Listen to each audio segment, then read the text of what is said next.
me tocó adaptar un nuevo botón. Y para eso lo que hice fue ampliar un poquito la entrada para que entrara el nuevo botón.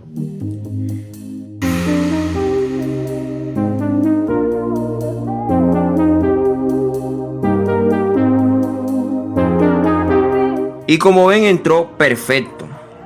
Pareciera que ese botón hubiera nacido ahí. Quedó espectacular.